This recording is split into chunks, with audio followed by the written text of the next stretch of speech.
Konnichiwa, and welcome to your Pacific Magazine. I'm Senior Airman Ashley Powell, and on this edition, we're in the land of the rising sun for exercise Orient Shield 14. Orient Shield is an annual bilateral tactical field training exercise co-hosted by the Japan Ground Self-Defense Force and U.S. Army Japan. This marks the 28th iteration of this exercise, which is designed to enhance U.S. and Japanese combat readiness and interoperability at the tactical level, while strengthening relationships and demonstrating U.S. resolve to support the security interests of friends and allies in the region. Since its inception in 1985, Orient Shield has focused on the development and refinement of JGSDF and USRJ efforts in the areas of bilateral tactical planning and coordination. Army Sergeant Jeremy Brott takes us to a special event to welcome the first arriving U.S. troops. U.S. soldiers participating in exercise Orient Shield were given a unique opportunity to observe a Japanese Ground Self-Defense Force tank competition. It was good to work with the Japanese today and seeing how they use as a ground defense force.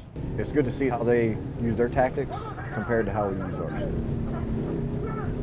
For the members of the Japanese tank crews, this was an opportunity to not only demonstrate their skills for their U.S. counterparts, but to hone them as well. In the coming 10 years or more, we will be using this tank, and every year we train, our proficiency will go up, so expect us to get better in the future. The experience proved educational for the U.S. soldiers observing the training, providing a greater understanding of the capabilities and effectiveness of the Japanese tanks.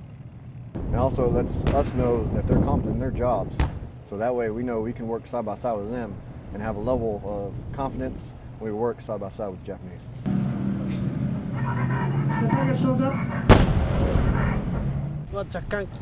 I was a little nervous, but the relationship between Japan and the US won't be broken so easily, so I think this is a good exchange opportunity.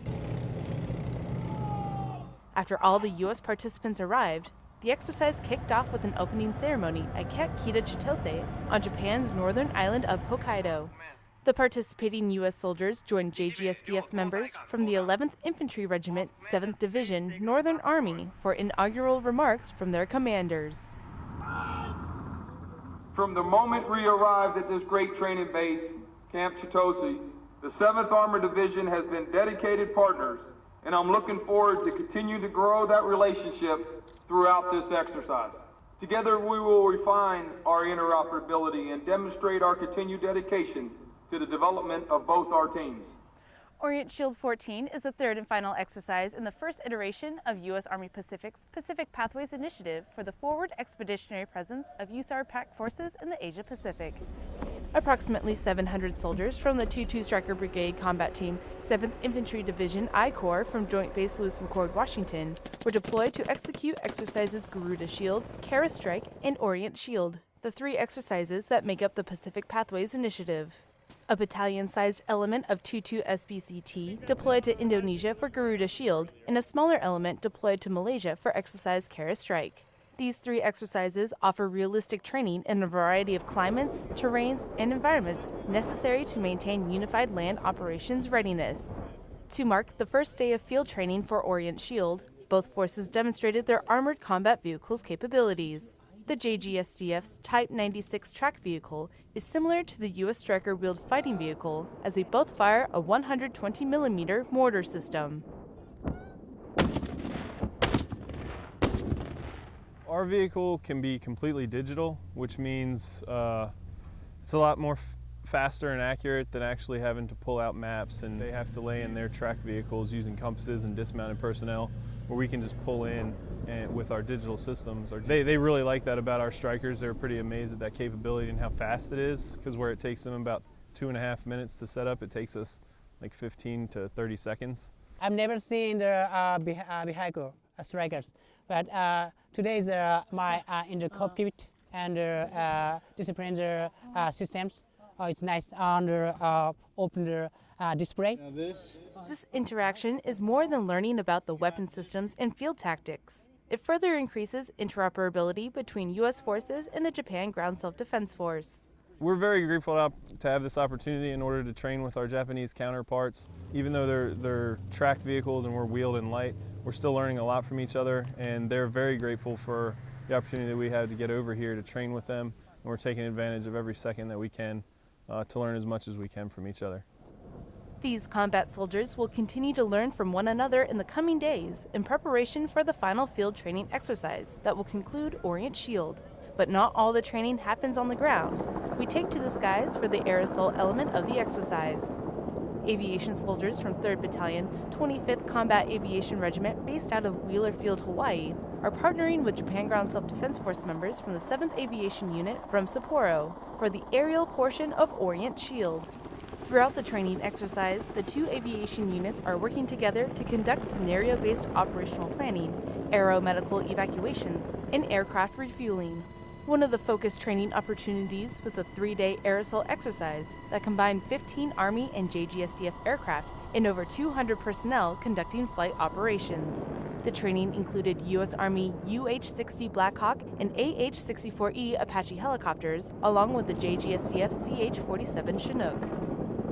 It's interesting to see how we arrive at the same goal for the mission with our different procedures, learn how to work together on a common mission with similar airframes. During an air assault, aviators insert groups of JGSDF and U.S. infantry soldiers into an objective area, using procedures that allow them to attack or evade an enemy force. We're working primarily to integrate with the Japanese moving aviation forces, combined effort, conducting air assaults, air-to-ground integration, mostly working to improve each other's techniques and learn from each other. While the aviation units take to the skies, we return to the ground soldiers from the 2nd Stryker Brigade Combat Team's 2nd Infantry Division, as they are given the opportunity to qualify for the Japan Ground Self-Defense Force's Marksmanship Badge. Today's event gives us the opportunity to qualify our weapons using the Japanese system of qualification, and we have 29 rounds to do it. It is 9 rounds to zero our M4s, 10 rounds of practice, and 10 rounds to actually qualify from both the prone and kneeling positions. The soldiers used their own weapons for the event, but were aided by a Japanese firing evaluation monitor system that records where the round hit the 300-meter target, allowing them to adjust their shots if needed. Right now we're doing it's a qualification, their qualification. You know, it's a little bit different from ours, but it's good training. I shot 30 out of 50. For Japanese qualification, to pass is 24, so I did pretty good today. This marksmanship event provides a further exchange of techniques and a demonstration of weapons systems. It's an honor, you know, you're used to your standard, you know, U.S. qualification, and then you go and you get to do something like this. You know, it's not something that you're gonna do every day. You know, matter of fact, maybe not even your Army career. So I mean, just the chance that they were nice enough to just let us come out here and shoot. So that's just amazing for them to do that. As the marksmanship training wraps up at the firing range, Army Sergeant Kingston Dillard takes us to the field where the snipers are exhibiting their expertise.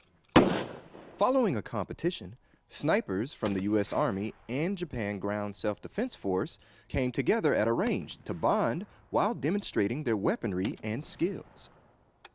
It's nice to work with somebody that's, you know, on our level of competition. They have really good gear.